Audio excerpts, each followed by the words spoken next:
ये जो निकिता को गोली मारी गई है, ये गोली एक मर्डर नहीं है बल्कि एक संदेश है हिंदुओं के लिए। अगर लड़कियां नहीं मानेंगी तो गोली मार दी जाएगी। कभी तो कि लड़की बालिग थी इसीलिए हम नहीं कुछ कर सकते, लड़की अपनी, तुम अपनी लड़कियों को बचाओ, ये एक संदेश है हिंदुओं का। और हिंदू अगर आज भी नहीं जगा तो उनके लिए मेरे ख्याल से आज निकिता है, उनके बाद और भी कई लड़कियाँ उनके कहीं तो जनता का आक्रोश है कि इसके लिए तुरंत कार्रवाई हो, जैसे कि हैदराबाद कांड में हुए थे। हैदराबाद कांड में देखो आज शांति है, वहाँ पे कोई शायद अब दोबारा करने की भी नहीं सोचेगा। बल्लभगढ़ में वारदात करने के बाद नूह तक पहुंच सकते हैं, तो आप सोच सकते हैं बल्लभगढ़ से नूह तक कितने थाने, चौकी और नाके लग।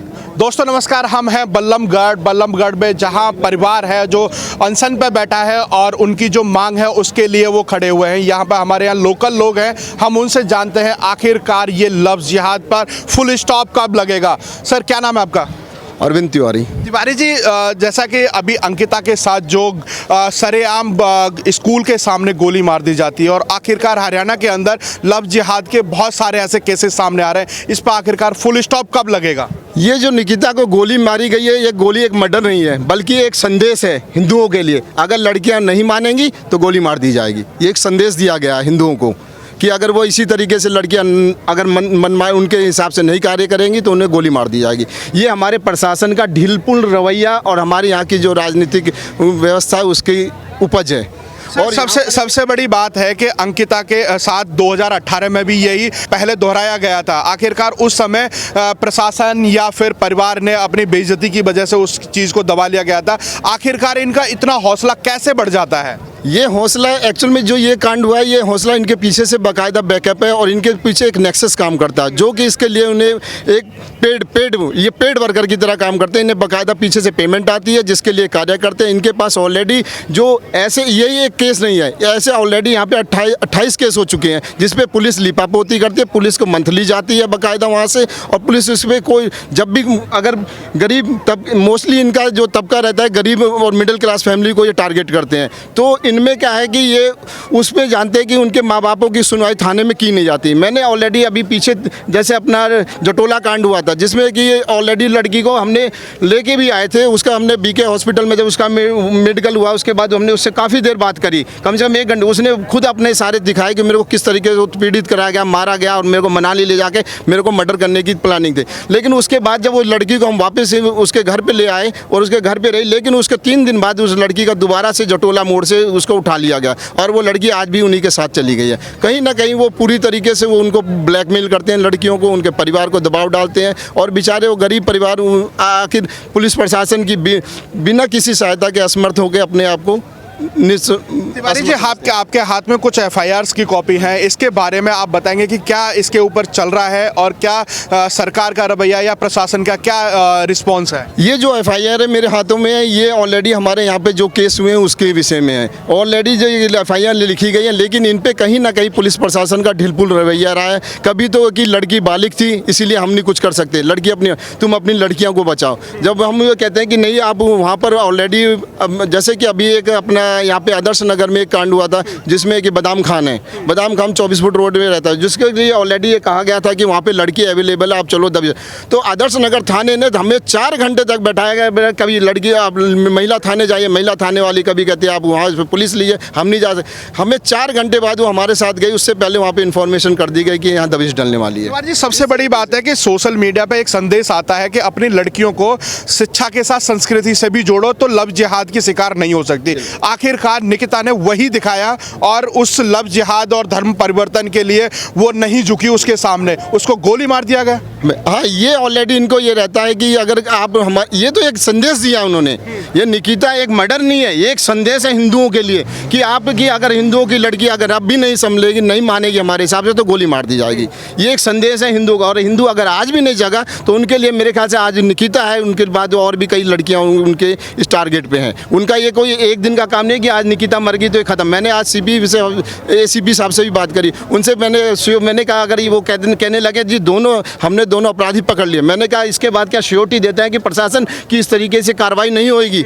उन्होंने कहा नहीं जी, क्राइम तो होएगा, क्राइम में हम नहीं रोक सकते। जब मतलब आवाज़ यहाँ से कुछ ऐसी आ रही है कि जो हैदराबाद के अंदर जो इनकाउंटर कराया गया था या फिर योगी जी की पुलिस है जो गाड़ियाँ पलट रही है, ऐसी आवाज़ और ऐसे नारे यहाँ से सुनाई देने को मिल रहे हैं। क्या ऐसा हो जाना चाहिए?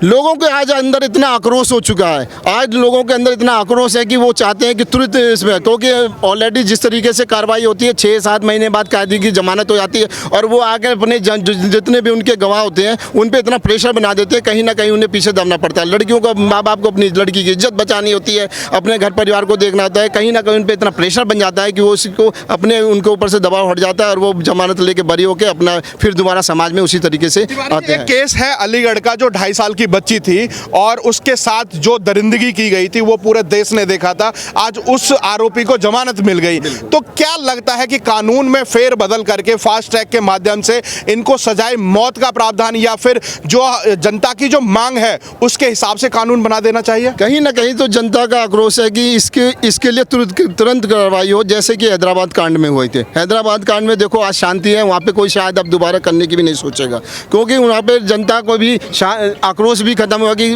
पुलिस प्रशासन ने करी। यहाँ पे तो सिर्फ अभी ये ऑलरेडी जो पकड़े गए हैं, मैंने सुना है कि किसी विधायक के भतीजे हैं जो कि ऑलरेडी पहले भी जो बल्लभगढ़ में वारदात करने के बाद नूह तक पहुँच सकते हैं। तो आप सोच सकते हैं बल्लभगढ़ से नूह तक कितने थाने, चौकी और नाके लगते हैं, उसके बाद भी कहीं भी इन्हें ना रोका गया ना कहीं रोका। यानी इससे इसकी यहाँ बल्लभगढ़ की पुलिस की व्यवस्था क्लियर होती है कि पुलिस सिर्फ चालान और हेलमेट वालों को और इनका चालान काटने तक तो सही है, लेकिन इतनी बड़ी वारदात होने के बाद एक अपराधी अपराध करने के बाद भी नूह पहुंच जाते हैं। तो कहीं मास्क पे 500 रुपए चालान हो जाएगा, लाइसेंस नहीं है उसका चालान हो जाएगा, पर ऐसे आरोपियों को अगर यहाँ से नूह तक पहुंच जाते हैं उनको पकड़ने की काबिलियत नहीं है। बिल्कुल, कहीं भी इनका मतलब पूरा सिस्टम ध्वस्त है। इस मामले में, अपराधियों के मामले में पुलिस प्रशासन पूरी तरह ध्वस्त है। कोई भी अपराधी ऑलरेडी अपनी यहाँ पे कार्रवाई करके लापता। आपने देखा होगा विकास कानपुर से फरीदाबाद आया, फरीदाबाद से एमपी चला गया, यहाँ पे पुलिस को किसी को खानो तो इस तरीके की यहाँ की गाड़ी तो पलट दी गई थी, गाड़ी पलटी वहाँ के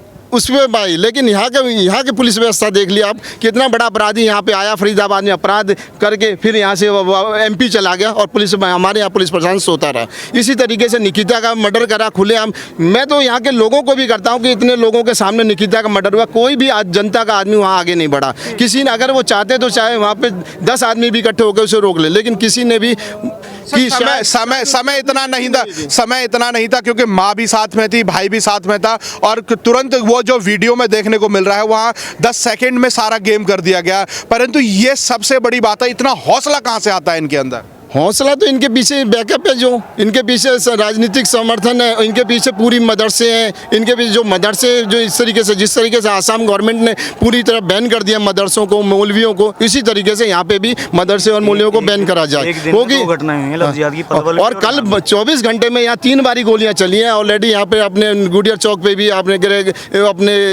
उसको गोली मार के चले गए। तो आप समझ सकते हो यहाँ की पुलिस व्यवस्था कैसी चल रही है। सबसे बड़ी बात है, पानीपत के अंदर भी एक लड़की के ऊपर तेजाब फेंक करके उसका चेहरा बिगाड़ दिया गया। मतलब यहाँ जो खट्टर सरकार है, क्या प्रशासन को दुरुस्त करने में कमजोर है? कहीं ना कहीं मतलब जो प्रशासन लाल फीताशाही हावी है, लाल फीताशाही हावी है और वो पूरी तरीके से खट्टर साहब के हिसाब से नहीं चल रही है।